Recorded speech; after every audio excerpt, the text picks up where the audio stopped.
Hello, everybody. Let me just share my screen.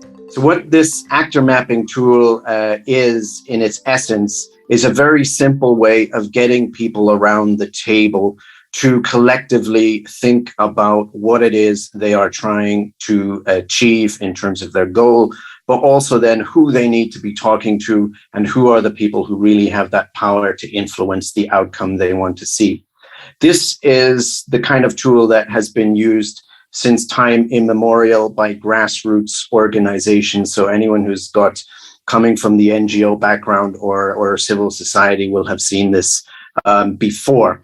However, what is nice about this particular tool is that it's very easily understood by a large variety of audiences, and you can use this at the field level with protection partners, with communities, but you can also take it up to a team meeting and you can use it at the levels that you also want to influence, such as the HCT. So for example, in my work deployed to OCHA as ProCap in Somalia, one of my key targets is making sure that the protection monitoring data is translating into clear advocacy recommendations for the HCT to take forward to other duty bearers. So with that in mind, let me give you a very quick introduction to what this is. In Somalia, there is a protection monitoring system called the SPMS, the Somalia Protection Monitoring System. It's an area-based tool that monitors trends of violations. What it does after every month is it goes back to the duty bearers and communities to validate its results in a community-led workshop. So we're looking at an example that's done at the partner and community level at the field. And it's very important that we begin our analysis and actor mapping from, let's say, solid, hard, verifiable data. So if I zoom in over here, right here, we have the analysis that's come out of the protection monitoring tool. And the first is really that sexual assault is the key issue that was emerging by key informants being reported back to the team. And in 2016, in Puntland, there was a law criminalizing all sexual offenses, but there was a number of minority groups and other particular vulnerable categories of people that were being denied access to redress or access to justice. In particular, rape cases were coming out as being missed out by the system, despite the existence of the law. So with this analysis in place, then the groups together define the goal. So what are the protection risks that we are seeking to reduce, or the risk in this case, that the number of cases of sexual assault where the survivor's wishes are denied is reduced. That is the goal that we're trying to get to. And then from there, this tool we did very often in under an hour, because we were trying to get people thinking more strategically about how to engage on these issues, but also as well as a form of capacity building so that they can continue this work in the future in either their own organizations, in their own communities, or to take this forward into much more strategic advocacy messaging and programming. So from there, then, we have our goal, as I've said, or our risk that we want to reduce. It's clearly identified based on the data. And then we have three key groups of actors that we want to focus on. Civil society stakeholders, which is, I'll zoom in so it's easier in case you can see, and I apologize if I'm making anybody dizzy with the zooming, but civil society groups, broadly media, religious groups, schools and universities, social movements, trade unions, national and international NGOs, as you well know. Then there's the public sector, the ministries, civil servants, elected representatives, judiciary, political parties, the military, and the UN and World Bank bodies. And then private sector, corporations and business associations, individual business leaders, and financial institutions. So those are the three categories. Now here, as a facilitator of an actor mapping tool, what you want to do is remain as neutral as possible.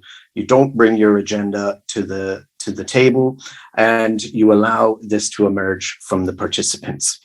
So the next step, having introduced this to the tool, is to return to what Natasha just mentioned, which is we are trying to influence and persuade to get to the change that we want. We don't necessarily go immediately to the last recourse of the protection actor, which is denunciation.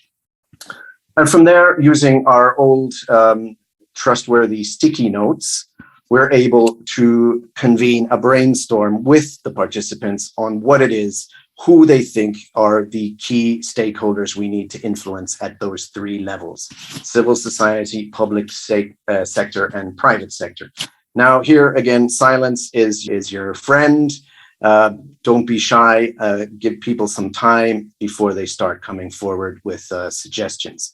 Now, what I've left here is very broad categories, but in practice, what we have done is once we have identified, let's say here in civil society, CHWs are community health workers, legal clinics, women's rights organizations, elders, minority rights groups, alternative dispute resolution groups, traditional birth attendants. We want to get names against each of these actors. So not to keep it broad like this, but which community workers belonging to which organization? What are the names of these legal clinics and where are they functioning? And the same with the public sector. In this, the participants identified, let me zoom in so it's a bit easier for you to see, members of the judiciary, human rights committees, female parliamentarians, Ministry of Justice and Religious Affairs, UN representatives, which of the UN members have been engaging in this particular law and its enforcement.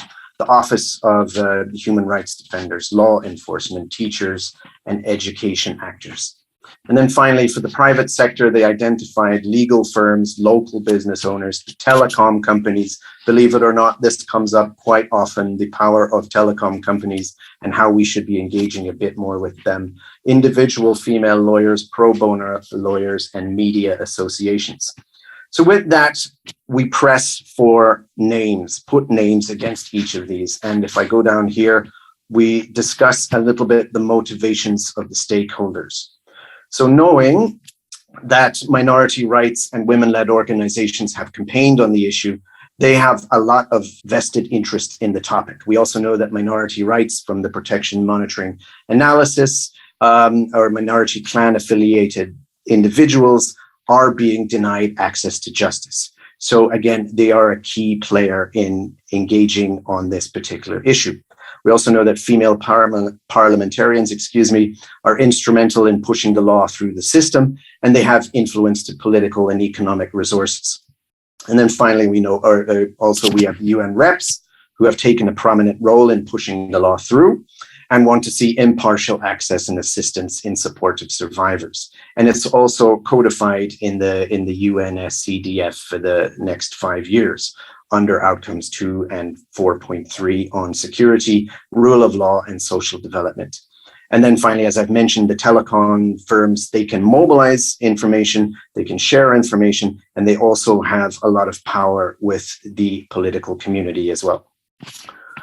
So knowing the motivations, then we move to the next stage, which I'm sure you'll have seen before, but this is absolutely essential. And yesterday, I sat through a university lecture on how we can influence the discussions at the COP, and one of the stages in actually influencing policy-made decisions is to go through this power and interest mapping tool. So in order now to know what it is we need to say to these people we have identified, we need to understand their level of power and their level of interest. Part of that, of course, is their motivation, which I've just discussed. But the tool that we use is this quadrant. So if you've seen it before, forgive me, but if you've seen it and you haven't used it, I recommend you start using it now. This has worked almost everywhere that I've used it. On the left side, you've got the power to influence. And over here, or on the bottom, you've got the level of interest. And then you've split this into 4 quadrants.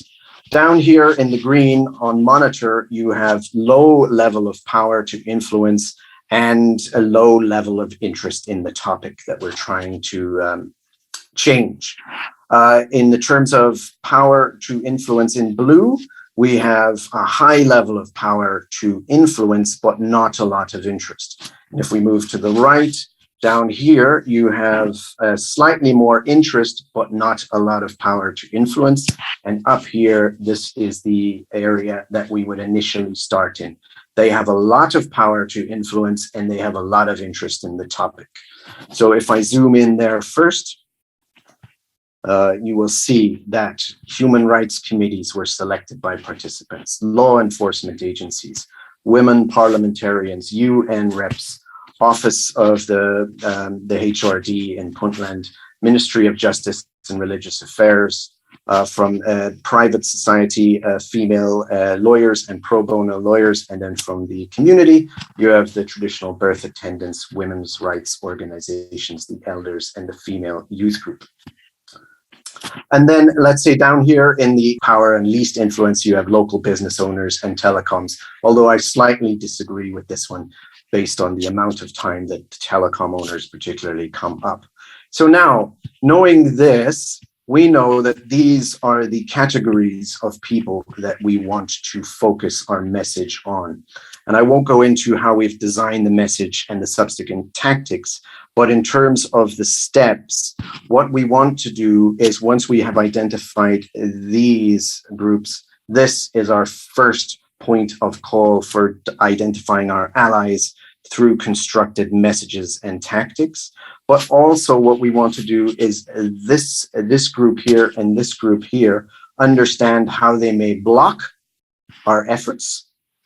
And also, can we move them over time into this engaging actively quadrant? So we engage actively with this group. These guys over here in the blue, we like to keep them satisfied. We keep them updated. We share information with them. We're hoping to motivate and persuade them to become more engaged. Down here, we're simply monitoring the activities that they're doing, should they be blocking or somehow negatively affecting the advocacy that we want to do. And again, over here, we're keeping these stakeholders informed.